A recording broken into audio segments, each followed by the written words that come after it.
द्रव्य दृष्टि जिनेश्वर नंबर 45, 46, 47, तारीख 4/10/2000 श्री देवचंद भाई।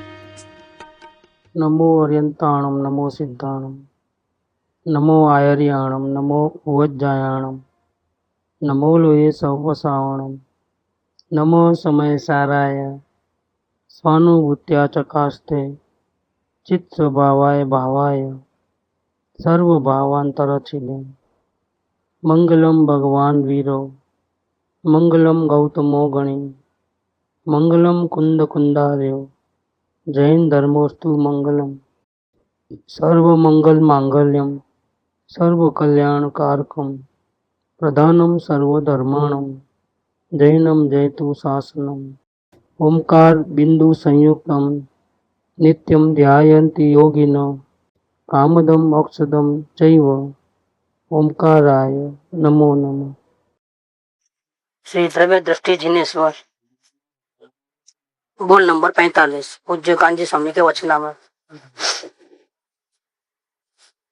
सहज ज्ञायक निज तत्वों को समझने का निर्णय और अनुभव करने का अवसर मनुष्य भाव में प्राप्त हुआ है।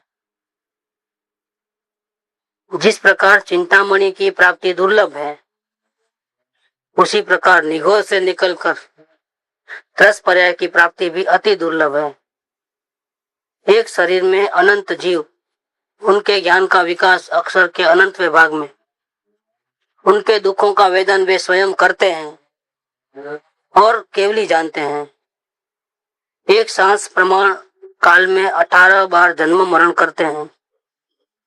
इस प्रकार जीव अनंत अनंत काल तक निगोद के भाव में जन्म मरण के दुख भोगते हैं। वहां से कोई जीव बाहर निकलकर चिंतामणि तुल्य दुर्लभ त्रस पर्याय पाता है। भाई, मनुष्य भाव प्राप्त हुआ, उसका मूल्य तेरी समझ में नहीं आता है। मनुष्य भाव विषय भोग, व्यापार धंधा और पाप के लिए नहीं है। तो बुद्धि दुर्लभ भावना 12 भावना के अंदर, इसमें ये जो समझने का अवसर मिला है कितना इम्पोर्टेंट है। समय चले जाने वाला है, समय रुकता नहीं है और क्षण क्षण में जीव मृत्यु के तरफ दौड़ता है। ये भाव पूरा होने को आया है। समय थोड़ा है और कार्य बाकी रह गया है। ये मनुष्य भाव में हमारे को अवसर मिला है सहज ज्ञायक निज तत्व को समझने का, निर्णय करने का और अनुभव करने का। 3 पॉइंट बताए। इस टाइम अपने पास सुगढ़ी अवसर, बहुत सुंदर गोल्डन चांस कि सहज ज्ञायक निज तत्व, अपने स्वरूप को जो सहज जानने देखने वाला है। सहज माने कुदरती, स्वाभाविक। जैसे अग्नि में उष्णता होती है, प्रकाश होता है, ऐसे हमारे में जानना जानना जानना जानना है। ये हमारा सहज स्वभाव है। ऐसे स्वयं के तत्वों को समझने का, फिर निर्णय करने का और फिर अनुभव करने का। 3 पॉइंट। पहले समझ लो, फिर डिसीजन ले लो और फिर अनुभव करो। ऐसा सुंदर अवसर मनुष्य भाव में प्राप्त हुआ है। इसकी महिमा जिसको आती है उसको आती है। जिस प्रकार चिंतामणि की प्राप्ति दुर्लभ है, चिंतामणि सब हर एक को नहीं मिलता है। दुनिया में किसके कितने पास होगा? सोना थोड़ा बहुत भी निकल जाएगा, लेकिन चिंतामणि रत्न तो नहीं मिलता है। इसकी प्राप्ति बहुत दुर्लभ है। उसी प्रकार निगोद से निकलकर त्रस पर्याय की प्राप्ति भी अति दुर्लभ है। निगोद माने एक इंद्रिय जीव, आलू प्याज अग्नि वायु जल में वनस्पति में रहते हैं। एक शरीर में अनंत जीव रहते हैं इस प्रकार के, और बहुत सूक्ष्म जीव जिसको हम जीव मानने को भी तैयार नहीं है। पानी को जीव नहीं मानते, वनस्पति को नहीं मानते, अग्नि को नहीं मानते। पानी को पहले लोग जीव नहीं मानते थे, अब साइंटिस्ट लोगों ने खोज की तब मालूम पड़ा कि पानी में भी जीव है। वनस्पति को तो पहले जड़ समझते थे, लेकिन हिंदुस्तान के जो जगदीश चंद्र बोस, उसने खोज करके साबित करके दिखाया नहीं, वनस्पति में भी जीव है। उसमें भी जन्म मरण मृत्यु वृद्धि सब होता है। उसको भी हवा पानी खुराक की जरूरत पड़ती है। ऐसे अग्नि और वायु भी जीव है। पंच महाभूत जो अन्य लोग कहते हैं वो सब जीव है। पंच महाभूत अग्नि वायु पृथ्वी, पृथ्वी में भी जीव है। ये सब निगोद के जीव हैं। एक एक एक शरीर में अनंत जीव रहते हैं। एक कटकी जितना, कटकी भी क्या है, दो टुकड़े नहीं होवे ऐसा बारीक से बारीक पॉइंट में भी अनंत जीव रहते हैं। एक शरीर में अनंत जीव, उनके ज्ञान का विकास भी अक्षर के अनंत विभाग में। एक तो अनंत जीवों का एक ही स्थान, एक ही घर में अनंत जीव रहे, एक दो चार पांच नहीं, 1000 2000 लाख 2 करोड़ नहीं, कितने जीव अनंत, जिसका एंड नहीं आवे उतना थसोथस भरे पड़े हैं निकी शरीर के अंदर। और दूसरा, उनके पास कोई ज्ञान शक्ति नहीं है, मतलब बहुत अल्प, सिर्फ दुख को जान सके इतना ज्ञान है, बाकी कुछ नहीं। उनके दुखों का वेदन वे स्वयं करते हैं। दुखमय ही जीवन है। थोड़ा आराम ले ले वे, एक आधा 24 घंटे में से 23 घंटा काम और 1 घंटा आराम, या 5 मिनट भी आराम नहीं, ऐसा नहीं है। अशांति अशांति अशांति अशांति। उनका जीवन ही दुख से भरा है। उनको सुख को तो मालूम ही नहीं, सुख क्या कोई चीज होती है क्या, नहीं मालूम। उनके दुखों का वेदन तो वे स्वयं करते हैं और केवल ही जानते हैं। ये चारों गतियों में इतना दुख नहीं है जितना निगोद के 1 सेकंड में है। नरक में भी इतना दुख नहीं है जितना निगोद में दुख है। नरक में तो प्रतिकूल संयोग है, जैसे कोई गाली देता है तो हमारे लिए प्रतिकूल संयोग है वो। और शांत रहना, को गुस्सा करना, क्या करना, वो हमारे हाथ में है। हम विवेक कर सकते हैं। नारकी का जीव भी विवेक कर सकता है कि चिल्लाना कि चुपचाप सहन करना। लेकिन यहाँ तो चारों ओर से प्रॉब्लम है, उसके पास विवेक ही खत्म हो गया है। क्या करना, चिल्लाना है तो भी आवाज नहीं निकलती, बोलने का शक्ति नहीं है। एक ही इंद्रिय है, स्पर्श इंद्रिय, बाकी जो 5 इंद्रियां तो है ही नहीं, 4 इंद्रियां। सिर्फ दुख, इतना दुख है कि सिर्फ केवल ही जान सकते हैं, उसका वर्णन भी केवल भी नहीं कर सकते। नरेशन जो है, उनके दुखों की कहानी केवली के दिव्य ध्वनि में भी नहीं आ सकती है, इतना दुख है। एक श्वास प्रमाण काल में 18 बार जन्म मरण करते हैं। एक सांस लो और निकालो, इतने टाइम के अंदर तो 18 बार जन्म मरण हो जाता है, 18 टाइम। और वो चलते रहता है, चलते रहता है, अनंत काल तक यही चलते रहा है। कब निकलेगा? कोई एक जीव सिद्धालय में पहुंचेगा तो इतने सारी संख्या में से कोई एकाध जीव बाहर निकलेगा। एक गया मोक्ष में तो एक बार निकलता है, बाकी जब तक उनका यही है, उनको नरक, जानवर, स्वर्ग ऐसा कुछ नहीं, मनुष्य गति ऐसा कुछ नहीं, उनका तो वही है। इस प्रकार जीव अनंत अनंत काल तक निगोद के भव में जन्म मरण के दुख को भोगते हैं। वहां से कोई जीव बाहर निकलकर चिंतामणि तुल्य दुर्लभ त्रस पर रह पाता है, क्योंकि मोक्ष जाने वाले जीव भी विरले होते हैं। इस तो जितने मोक्ष जाते हैं उसमें से कोई विरला ही बाहर निकलता है निगोद में से बाहर। त्रस भरे में मतलब निगोद में स्थिर रहता है। त्रस में क्या होता है, हलन चलन कर सकता है, एक स्थान से दूसरे स्थान में जा सकता है। स्लो जावे फास्ट जावे वो अलग बात, लेकिन गति कर, त्रस माने गति करना, और निगोद माने एक इंद्रिय में है, स्थिर रहना। चला अपनी इच्छा से चलायमान नहीं होते। जैसे पवन में जीव है तो वहां से वहां हो रहे, लेकिन उनमें खुद में शक्ति नहीं है, तो कुदरत उनको वहां से वहां लेके जावे। लेकिन इस त्रस के जीवों में शारीरिक इतना बल रहता है कि एक स्थान से दूसरे स्थान जा सकता है। जैसे छोटी लट ईयल वगैरह रहती है ना, छोटे छोटे कीड़े वगैरह, ये सब इसमें आते हैं। 3 इंद्रिय में चींटी आदि आता है, तो स्पर्श, रस और गंध, नाक से गंध को पहचान सकते हैं। 4 इंद्रिय में मक्खी वगैरह, मच्छर वगैरह, ये सब 4 इंद्रिय में भंवरा आदि आते हैं।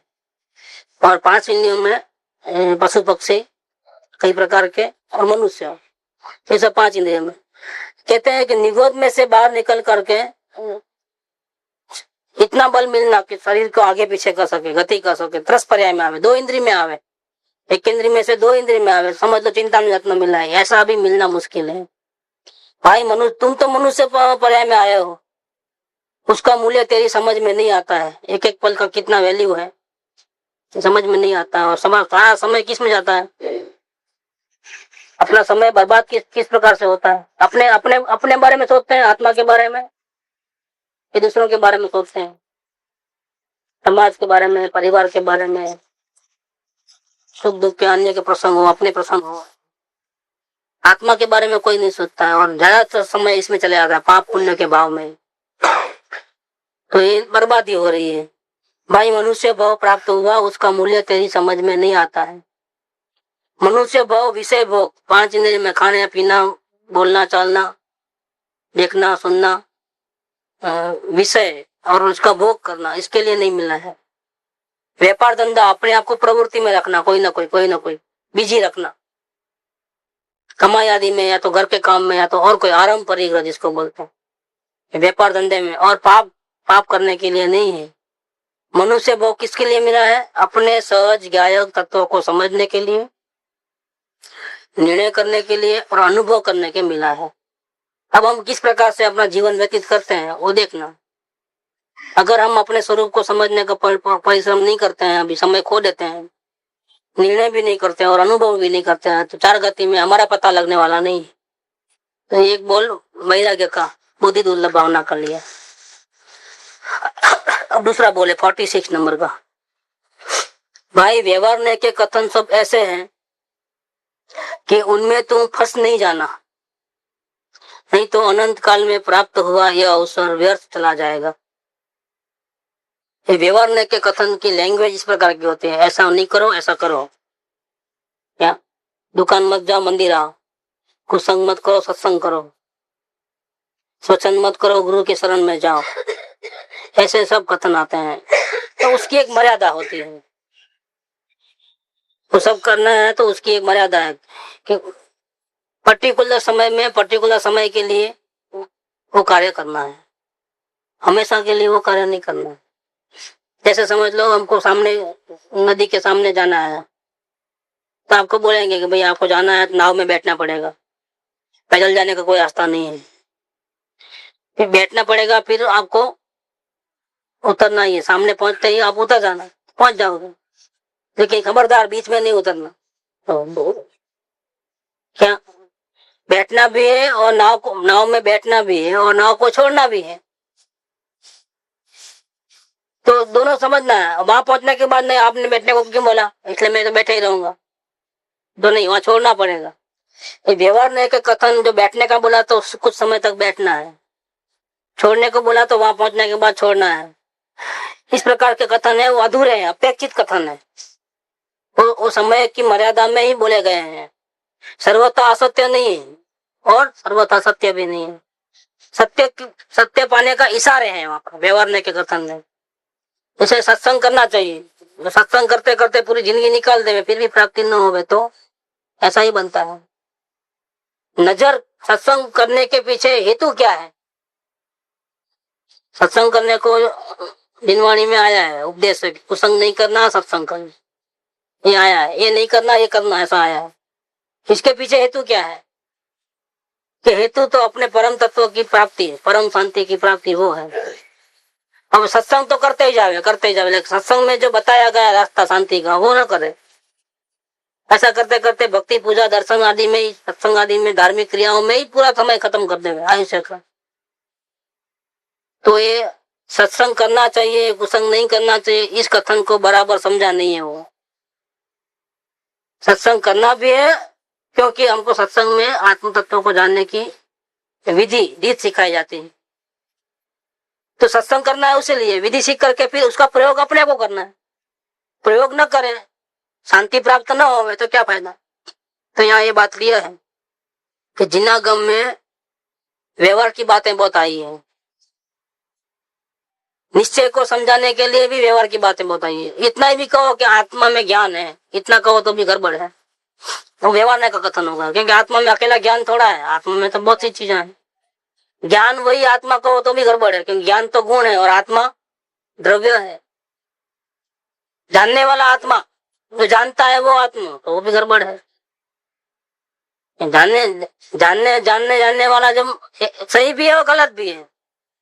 अगर इशारों को समझो तो सही है, इशारों को नहीं समझ के बोले जानने वाला आत्मा, जानने वाला आत्मा, तो जानना जानना जानना जानना ये अवस्था है, तो अवस्था जितना आत्मा नहीं है।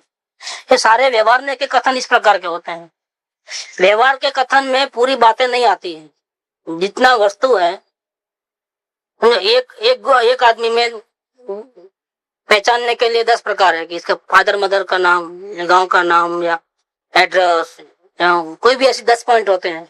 इसमें से किसी एक को ही कह सकता है व्यवहार नहीं, एक ही टाइम में। 10 के 10 को एक टाइम में नहीं कह सकता है। तो लंबा है ऐसा बोलोगे तो लंबा तो बहुत से है लंबे, तो ऐसा नहीं चलेगा। गोरा है तो भी बहुत से गोरे हैं, तो ऐसा नहीं चलेगा। पूरा बातें एक साथ कहने में नहीं आती है, एक के बाद एक आती है, तो व्यवहार का कथन से पूरी बात समझ में नहीं आती। तो ये तो 10 पॉइंट भी कहने में तकलीफ है। तो अनंत शक्ति वाला आत्मा है, अनंत गुण में है, तो अनंत गुण जब तक नहीं कहेगा तब तक आत्मा पूरा नहीं होता। ये तो इशारों से समझाया जा गया है। आत्मा में ज्ञान है, आत्मा में दर्शन है, आत्मा में चारित्र है, ऐसा कहना ये व्यवहार का कथन है। आत्मा का आत्मा ये नाम भी नहीं है, वो पहचानने के लिए है। बाकी ये अनामी तत्व है, इसको नाम से कोई लेना देना नहीं है। इसका नाम आत्मा रखो या जीव रखो या सोल रखो, कुछ भी रख दो, एक बातचीत में व्यवहार में उसको केंद्र स्थान बना करके उसकी बातें करने के लिए, बाकी कोई नाम नहीं। सिद्ध ऐसा नाम भी नहीं है। ऋषभदेव, महावीर स्वामी, ये तो सब नाम सिद्ध बनते ही चले आते हैं, इन शॉर्ट सिद्ध भगवान कहते हैं। लेकिन ये भी उस आत्मा को पर्टिकुलर आत्मा समझ में नहीं आता है। सिद्ध भगवान तो अनंत है, आप कौन से आत्मा की बात कर रहे हो, तो वो समझ में नहीं आएगी। पर्टिकुलर पॉइंट आउट नहीं कर सकते हो। मतलब नाम रूप रंग जो भी है वो व्यवहार से कहने में आया है। जितने भी भेद प्रभेद हैं वो व्यवहार से हैं। कभी गुण से पहचाना जाए, कभी द्रव्य से पहचाना जाए, कभी पर्याय से पहचाना जाए, ऐसे कई प्रकार है, कई विधियां हैं, और कई निषेध हैं। ये सब के सब कथन है, व्यवहार ने क्या है उसकी अपेक्षा समझनी चाहिए। भाई व्यवहार ने के कथन सब ऐसे हैं कि उनमें तुम फंस नहीं जाना। सारे के सारे जिनवाणी के जितने भी कथन हैं मोस्टली पूरे के पूरे व्यवहार ने के हैं। और ऐसा कहे कि आत्मा तो आत्मा अखंड एक रूप ध्रुव त्रिकाणी, ऐसा कहे निश्चय की दृष्टि से, तो भी निश्चय नहीं में भी आत्मा का वर्णन पूरा नहीं आता है। ज्ञान वो आत्मा इतना भी, ये निश्चय का कथन है, लेकिन हकीकत में देखा जाए तो ये भी व्यवहार हो गया। अनुभव के सामने तो ये भी व्यवहार, ये अनुभव नहीं है, ये विधि है। अनुभव करने के लिए किया गया कथन है। तो व्यवहार के कथन हो चाहे निश्चय के कथन हो, जितने भी वाणी है वो सब व्यवहार नहीं है।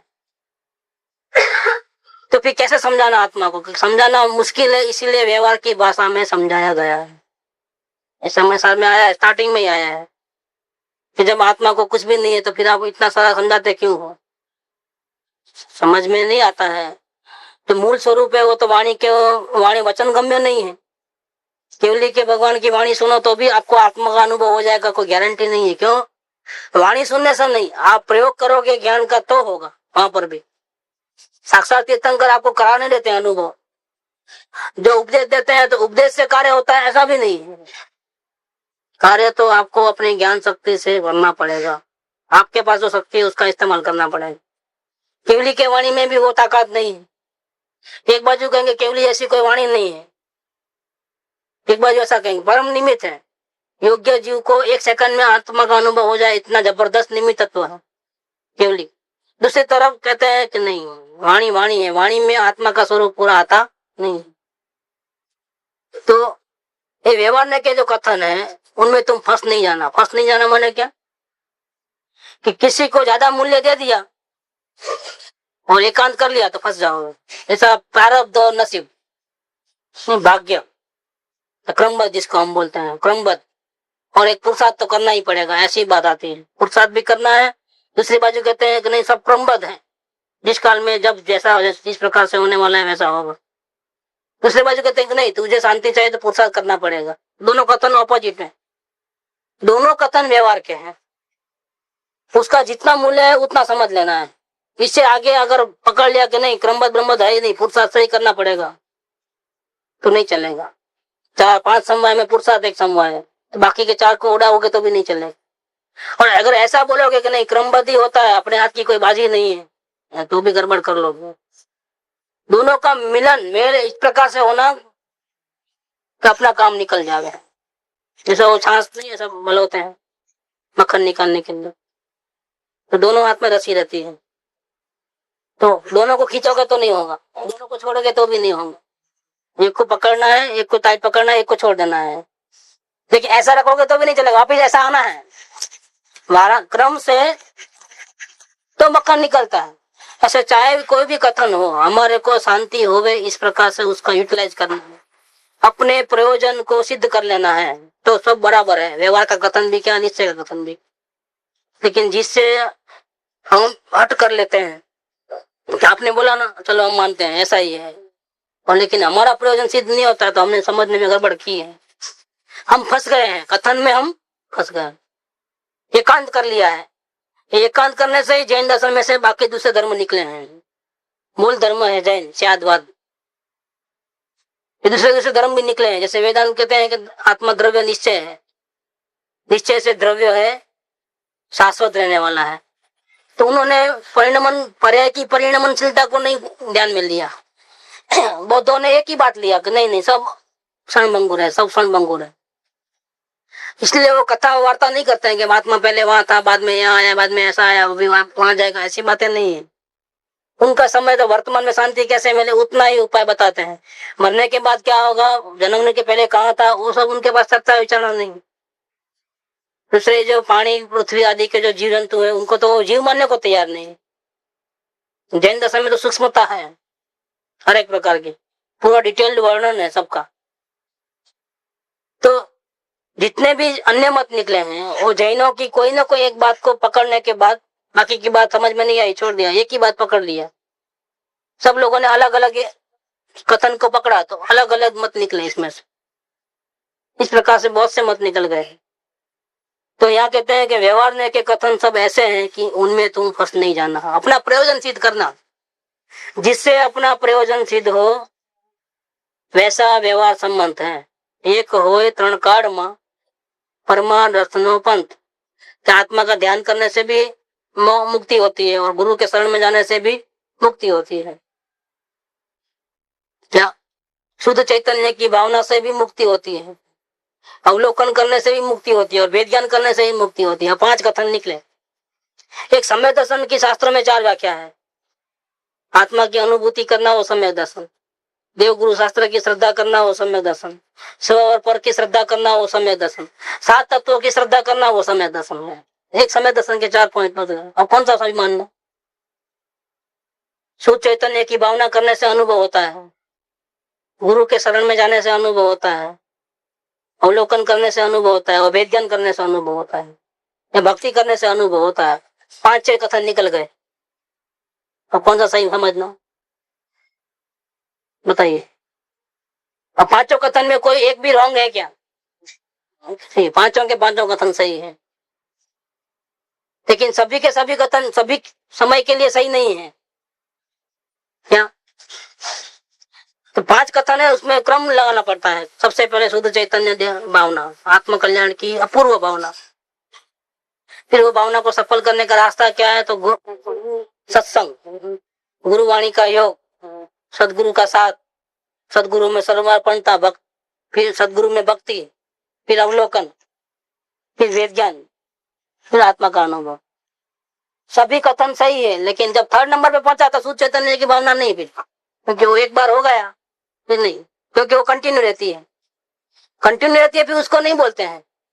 ऐसे कथन भी ऐसे हैं कि कोई यहाँ पर जो बात चलती है, कभी मुमुक्षु के लेवल की बात आती है, कभी ज्ञानियों की लेवल की बात आती है, कभी मुनिराज की लेवल की बात आएगी, कभी भगवान की भी बात आएगी। कथन बहुत से प्रकार के होंगे, हमको कौन सा लागू पड़ता है, हमको हमारे काम की चीज क्या है, बस उतना ही पकड़ लेना है, आगे पीछे का सब छोड़ देना है। इतना विवेक हमको करना है। आत्म कल्याण की शुद्ध भावना रहेगी तो अपने आप विवेक आ जाता। हाँ, वो ज्यादा सत्संग करेगा तो नहीं, शुद्ध अंतकरण की भावना होगी तो विवेक आएगा, नहीं तो नहीं आएगा। ये भावना इसलिए कृपाल ने मंत्र दिया, आत्म भावना भावता जीव लय केवल ज्ञान। सत्संग चाहे जितना करे, चाहे जितना अवलोकन करे, चाहे जितना वेद ज्ञान करने जावे, आत्म भावना नहीं है तो सब मटिया मेल है, तो गड़बड़ करेगा और करेगा। हमारी भावना है लेकिन फिर भी ये जो बैलेंस समझ में नहीं आता। शुरुआत में ऐसा हो है। शुरू में अभी ज्ञान इतना निर्मल नहीं होता है, भावना है लेकिन ज्ञान में अभी मलिनता है, अभी कुछ बात समझ में नहीं आती है, तो फिर उसको सत्संग चालू रखना चाहिए। धीरे धीरे वो समझ में आ जाएगा। शुरुआत में कोई ज्ञान में समझ नहीं होती है, गलती होती है, मिसअंडरस्टैंडिंग होती है, लेकिन लगनी अगर रही, आत्मलग्नी, आत्म कल्याण करना है किसी भी कीमत पर, ऐसा भाव रहा तो वो गलती बहुत देर तक रहने वाली नहीं है, वो अल्प समय में निकल जाएगा, रास्ता बिल्कुल क्लियर हो जाएगा। इसलिए भावना ज्ञान के ऊपर कंट्रोल करती है। ज्ञान में कुछ गड़बड़ है तो असल में तो ज्ञान लीडर है, क्योंकि आंख तो उसके पास है, बाकी सब तो अंधे हैं। ज्ञान में सब कुछ जानने करने की, रॉन्ग सही सब जानने की शक्ति ज्ञान में है, लेकिन इसका भी कंट्रोलर कौन है? आत्म भावना है। आत्मज्ञान से केवल ज्ञान होता है ऐसा नहीं लिया। देखो कैसा लिया, आत्म भावना भावता जीव लहे केवल ज्ञान रहे। तो केवल ज्ञान तो ज्ञान गुण की पर्याय है। ज्ञान का विकास होगा तो होगा। तो ज्ञान का सबसे लोअर लेवल क्या है? मति श्रुत ज्ञान। तो सच्चे मति श्रुत ज्ञान से केवल ज्ञान होता है, ऐसा कहना चाहिए था। आत्म भावना से केवल ज्ञान होता है ऐसा क्यों कहा? कि मति श्रुत ज्ञान तो हर एक जीव के पास है, निगोद के जीव में भी है, लेकिन आत्म भावना नहीं होने से फायदा नहीं है। ज्ञान हर एक के पास है, लेकिन आत्म कल्याण करने की भावना नहीं है, तो वो ज्ञान फिर कहाँ जाता है? डायरेक्शन रॉन्ग होता है, संसार के विषय में फंसता है। आत्म कल्याण के बारे में ज्ञान काम करता ही नहीं है। शक्ति होने पर भी शक्ति उल्टी लगाता है, पैसा कमाने में, इज्जत आबरू के लिए, फंक्शनों में, उधर उधर पूरा वेस्ट, अपनी एनर्जी समय सब वेस्ट होता है। और विवेक रहा, किसको विवेक आएगा? आत्म कल्याण करना है उसको विवेक आता है, उसको समय बराबर ध्यान रखता है, समय का, समय की बराबर नहीं रहती है, कहाँ कितना देना ध्यान। क्योंकि अनंत काल गए, दूसरों का सब रिपेयरिंग करते करते, सफाई करते करते, दूसरों का ध्यान करते करते कितना समय गया। सिर्फ ये भाव नहीं गया, इसके पहले अनंत भाव ऐसे ही गए हैं, पर इस भाव का भी अधिकांश समय तो क्या हुआ है, कैसे हुआ है? बर्बादी ज्यादा है। अपने बारे में कभी सोचा ही नहीं, अपने बारे में मतलब अपने नाम थाम इज्जत आबरू इसके बारे में सोचा है, लेकिन अपना जो मूल स्वरूप है, जो जीव तत्व है, उसके बारे में इस जीव ने सोचा ही नहीं है। तो व्यवहार के कथन सब ऐसे हैं कि उनमें तुम फंस नहीं जाना। अगर वो पहले से ही मालूम पड़े कि गलत शास्त्र में है तो हम पढ़ते ही नहीं। लेकिन खूबी की बात यह है कि व्यवहार के कथन हो चाहे निश्चय के कथन हो, दोनों कथन जिन वाणी में है, भगवान की वाणी में ये सब आया है, गुरु की वाणी में ये सब आया है। तब गुरु की कौन सी वाणी को कितना महत्व देना, कब महत्व देना, ज्यादा देगा तो प्रॉब्लम हो जाएगा। ओवर भावना ओवर हो तो भी तकलीफ है, भावना नहीं होवे तो भी तकलीफ है, सत्संग नहीं करे तो भी तकलीफ, सत्संग ज्यादा करे और प्रयोग नहीं करे तो भी तकलीफ। ये सबका जो मिश्रण होता है, ये आत्म कल्याण करने की सच्ची भावना है, वो समझ जाता है। अगर नहीं तो कहीं ना कहीं फंस जाता है। तो व्यवहार के कथन सब ऐसे हैं कि उनमें तुम फंस नहीं जाना, नहीं तो अनंत काल में प्राप्त हुआ यह अवसर व्यर्थ चला जाएगा। जिनवाणी के कथनों का, गुरु के कथन का तुम आशय नहीं समझ पाओगे। तो सत्संग करने को बोला, अब क्यों छोड़ने को बोलते हो? भक्ति करने को बोला था ना, तो भक्ति हमने की, अब बोलते भक्ति से भी कुछ नहीं होता है। ये क्या डबल डबल बातें कि जो भक्ति में ही रुका हुआ है और आत्मा में नजर नहीं करता है, उसको कहते हैं भक्ति को छोड़ दो। उसको क्या बोले? पराभक्ति में आओ। उसको वो बात बोल दी, भक्ति से पराभक्ति में लेके गए। लेकिन जो भक्ति ही नहीं करता है तो उसके लिए पराभक्ति वाली बात नहीं लागू होती। जब विषय ये चलता है पराभक्ति वाला, तो दूसरे जिसको भक्ति नहीं आई वो सुने और बोल ले के। जब भक्ति छोड़नी ही है, भक्ति करनी ही नहीं है,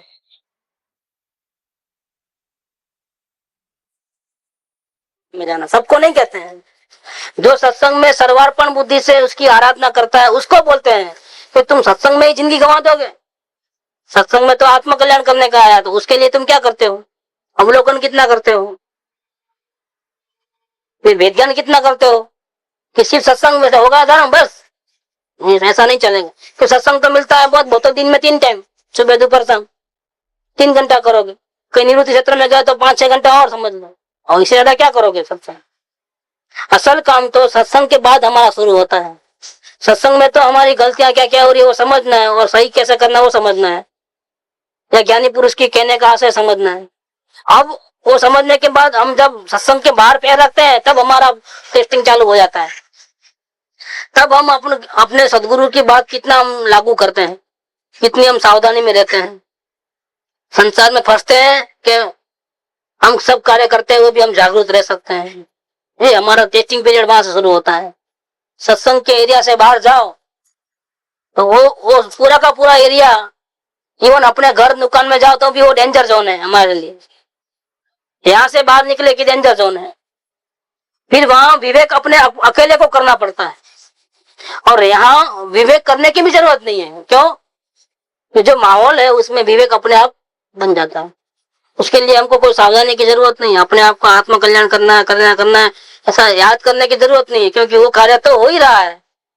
क्योंकि बाहर तो आपको समय समय पे पल पल में जागरूक होकर के हम क्या कर रहे हैं, कहाँ फंस रहे हैं, हमको क्या सीख मिली है, उपदेश क्या मिला है, हमको आत्म कल्याण कैसे करना है, वो सब बातें बराबर ध्यान में रखना पड़ता है। तो सत्संग और सत्संग के बाहर के एरिया में सब में आपको बराबर सावधानी रखना है। तो अगर इसमें कहीं भी कोई कथन में गलत समझ लिया तो अनंत काल में प्राप्त हुआ यह अवसर व्यर्थ चला जाएगा, फिर पता लगने वाला नहीं। यह अवसर अपने को मिला है तो उसका सावधानी पूर्वक, बहुत गंभीरता से, सूक्ष्मता से हर एक बात को अपनी मर्यादा में समझ करके कार्य करना है।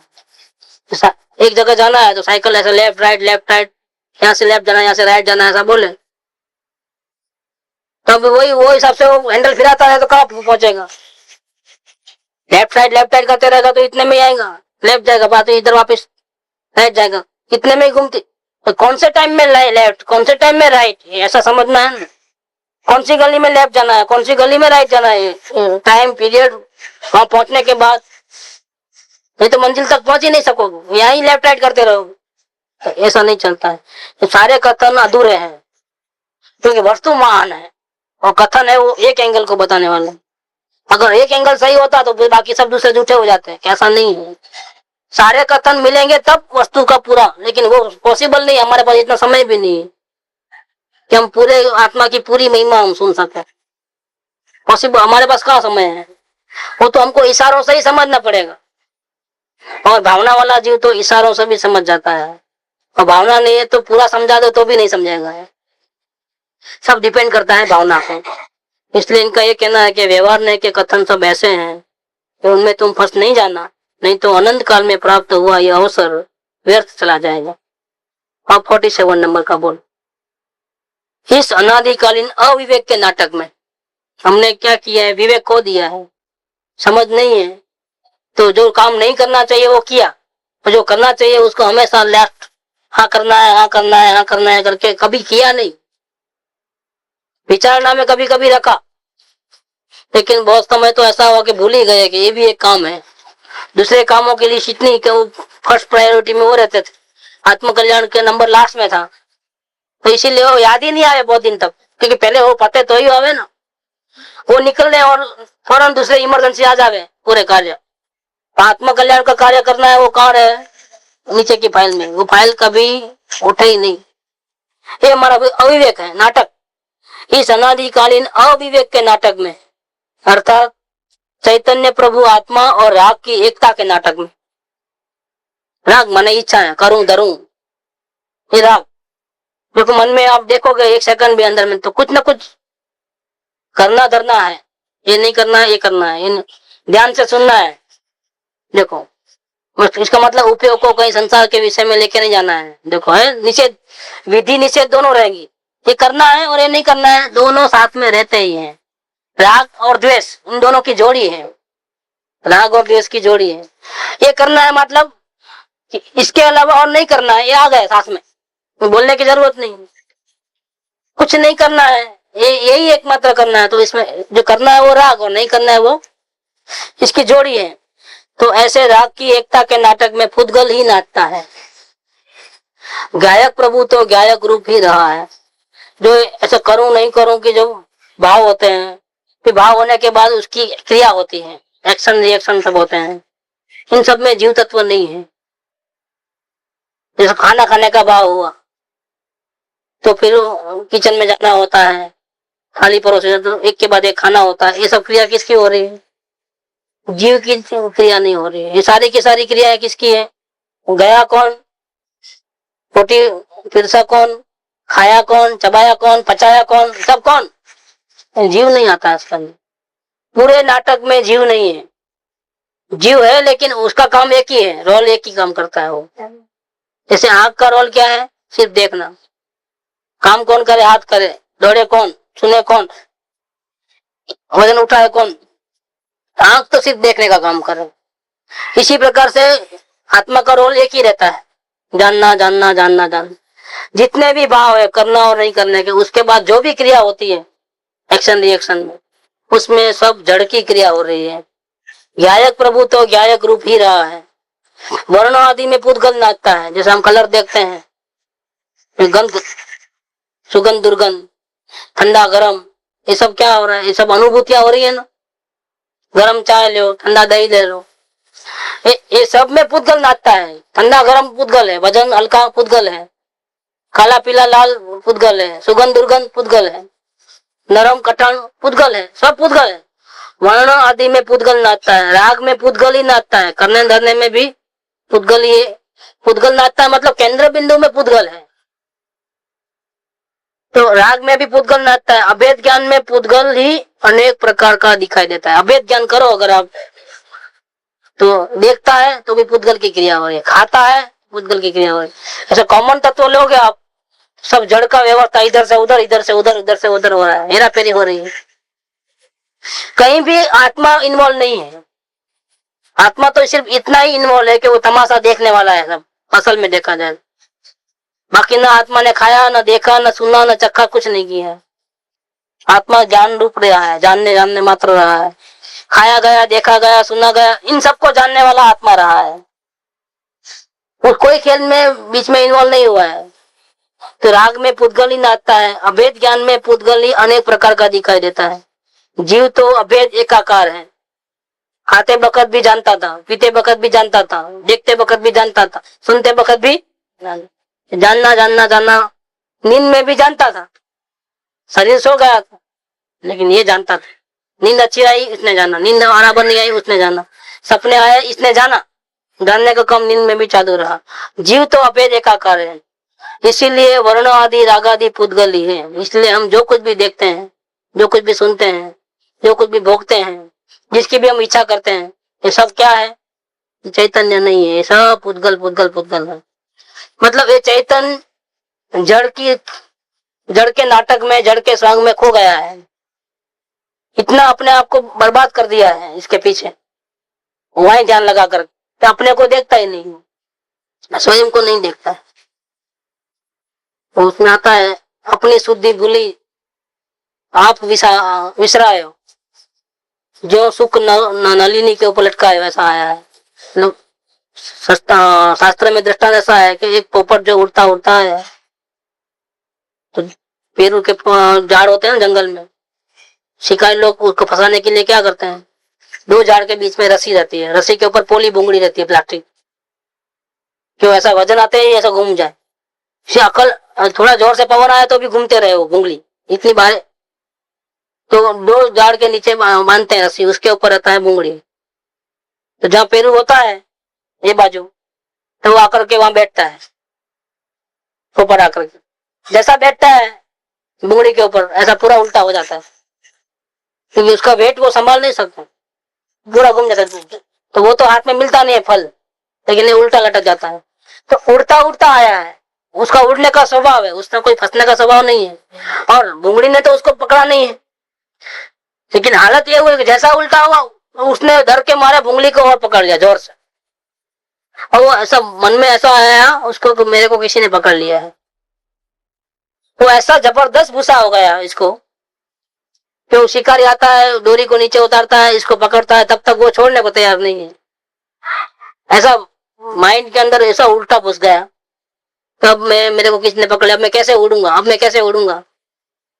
और उड़ सकता, अगर वो छोड़ देवे ना तो वो आराम से उड़ जाए, भाग जावे, लेकिन नहीं होता है। ऐसे बंदर का भी ऐसा होता है, बंदर को पकड़ने के लिए कोई पकड़ नहीं सकते, लेकिन क्या करते हैं शिकारी लोग, जहाँ बंदर रहते हैं जंगल में वहां जाते हैं, वहां खड्डा खोदते हैं, खड्डा, और इसमें सुराही डाल देते हैं, फिर खड्डा वापिस पैक कर देते हैं।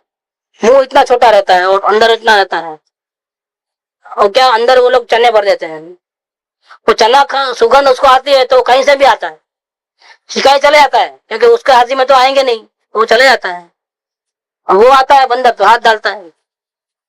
तो चना बहुत पसंद है तो थोड़ा 2-4 दाने लेता नहीं है, वो कितना पूरा लेगा। अब इतनी आसक्ति है पूछो नहीं, पूरा लेता है तो मुट्ठी ऐसी हो गई, उसमें से निकले नहीं, तो कितना भी जोर करे निकले नहीं। अब उसको गुस्सा आ गया, मुझे किसी ने पकड़ लिया है। अब किसी ने पकड़ा नहीं, अगर वो चने को छोड़ देवे तो हाथ निकल जाए, लेकिन चने को छोड़ना नहीं है, असल में चने की आसक्ति ने पकड़ा है। तो चना वो छोड़े नहीं, वो हाथ बाहर निकले नहीं, किसी ने पकड़ा नहीं है। 2 दिन तक भूखा प्यासा वहीं रहता है। देखो, और शिकारी आता है, उसको केले खिलाता है अपने हाथों से, पानी पिलाता है, और फिर खड्डे को मट्टी को बाहर निकाल करके उसको पहले बांध लेता है, फिर बाहर निकाल के उसको लेके जाता है। हंसी खुशी गुलाम हो जाता है उसको, तो उसने जान बचाई उसकी। तो जैसा नाच नचा है वैसा नाच नाचता है। देखो कैसा है, जीव अपनी गलती, अपनी आसक्ति के कारण फंसा है। किसी ने फंसाया नहीं है, किसी ने डुबाया नहीं है, किसी ने दुख दिया नहीं है। ये बात इधर है कि सारे खेल के अंदर पुद्गल ही नाचता है। वर्ण आदि राग आदि पुद्गल ही है, जीव तो सिर्फ जानने देखने वाला है। जीव की कोई गलती नहीं है। ये अनादिकाल से ऐसा अभिव्यक्त चल रहा है। जीव फंस रहा है, जीव भटक रहा है, जीव दुखी हो रहा है। पल पल में बहुत सारी इच्छाएं तो सफल होती ही नहीं है। इच्छा करना वो भी गड़बड़ है। इच्छा करे और सफल हो वो तो पुण्य का उदय है, सफल नहीं हो वो पाप का उदय है। लेकिन इच्छा करना सबसे बड़ा दुख है, क्योंकि वो अपने को अधूरा मानो तभी इच्छा करेगा ना। कोई भी चीज चाहिए, एक रोटी भी चाहिए तो इतना वो कम है तभी करेगा ना, तो कमती का दुख है वहां पर अंदर में। तो अब उसको भरपाई कैसे करे? दुखी है तो सुखी कैसे होवे कि एक रोटी मिलेगी तो मैं सुखी होऊंगा। ऐसे शुरू से ही भिखारी वृत्ति में आया है। जो परमेश्वर होने पर भी भिखारी वृत्ति में आया है। देवादिदेव अनंत ज्ञान आदि अनंत गुणों का भंडार स्वयं, लेकिन अपने को पामर मानते हुए अपेक्षाएं करता है, अपेक्षा रखता है। ऐसा होवे तो ठीक, ऐसा होवे तो ठीक, ऐसा होवे तो ठीक। ये सब में उसकी गड़बड़ है। जितनी इच्छा है उतना दुख है, जितनी इच्छा ज्यादा उतना दुख ज्यादा, इतना पागलपन ज्यादा है। तो यहाँ ये अनादिकालीन नाटक में ये अविवेक नाटक है, अविवेक का नाटक है। उसमें राग की एकता के नाटक में पुद्गल ही नाचता है। गायक प्रभु तो गायक रूप ही रहता है। भटकना, दुखी होना कब बंद होगा? दृष्टि बदलेगी तो। दृष्टि में ऐसा कि मैं परमात्मा स्वयं वर्तमान में विराजमान हूँ ते देवल में, और मुझे किसी की भी जरूरत नहीं है। और मेरा स्वभाव करने धरने का नहीं है, मेरा स्वभाव तो जानने देखने का है। करना धरना उसमें मेरी मौत है, करना और नहीं करना दोनों में मौत है। ये करो और ये मत करो तो मौत आ जाएगी समझ में, क्योंकि राग द्वेष चालू हो गए। करना मतलब राग, नहीं करना माने द्वेष। तो ये धर्म तो वितराग का धर्म है, इसमें राग भी करना नहीं है, द्वेष भी नहीं करना है। कल तो अन्यायी बात के ध्यान भी करना तो गड़बड़ है। अगर आपको धर्म करना है, सम्यक दर्शन प्राप्त करना है, तो दृष्टि में से सिर्फ अर्थ और काम नहीं। अर्थ माने पैसा कमाना, हासिल करना, सत्ता अधिकार, पैसा, आबरू, मकान, परिग्रह सब, और काम माने भोगना। धर्म का अर्थ और काम तीनों को छोड़ देना है। अर्थ को, पैसे को भी छोड़ देना है, परिग्रह को भी छोड़ देना है, और काम माने भोगने को भी छोड़ देना है, 5 इंद्रिय के विषयों को। और मैं आत्मा में लीन रहूं, ऐसा जो भाव, लीन रहना वो धर्म है। और इसके पहले जो भाव होता है वो, जब तक भाव है तब तक लीन नहीं है, इसलिए वो भी छोड़ देना है। जल्दी से ध्यान करूं, ऐसा बैठूं ऐसा बैठूं, तो नहीं है। ध्यान भी करना नहीं तो आत्मा का दर्शन होगा, नहीं तो नहीं होगा। तो उल्टा है लेसन पूरा, दुनिया से बिल्कुल उल्टा लेसन है कि धर्म अर्थ काम और मोक्ष 4 पुरुषार्थ होते हैं ना, उनमें धर्म अर्थ काम को छोड़ेगा तो मुक्ति होगी, नहीं तो नहीं होगी।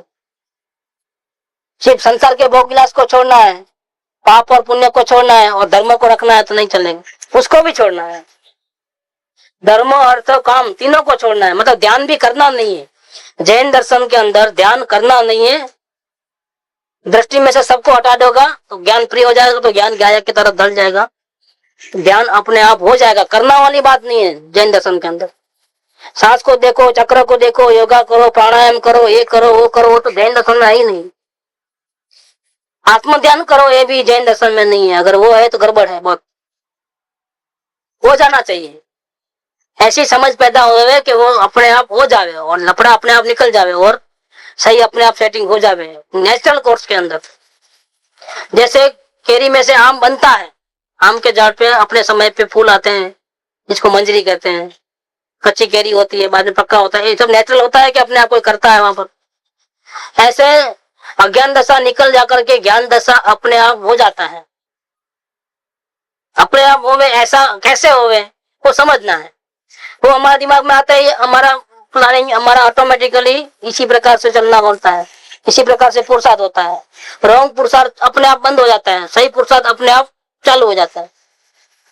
तो अज्ञान दशा अपने आप निकल जाती है और ध्यान आदि अपने आप हो जाता है और आत्म ध्यान भी हो जाता है और आत्मज्ञान भी हो जाता है। करने गया तो गड़बड़ है, करने गया तो राग द्वेष चालू हो जाते हैं। वो करने धरने की बात जैन दर्शन में नहीं है। इसलिए यहाँ कह दिया कि अगर आत्म धर्म करना है, आत्मा का कल्याण करना है, तो धर्म अर्थ काम तीनों को छोड़ना पड़ेगा दृष्टि में से, तो आत्म ध्यान होगा, नहीं तो नहीं होगा। यहाँ पूरा अर्थ है।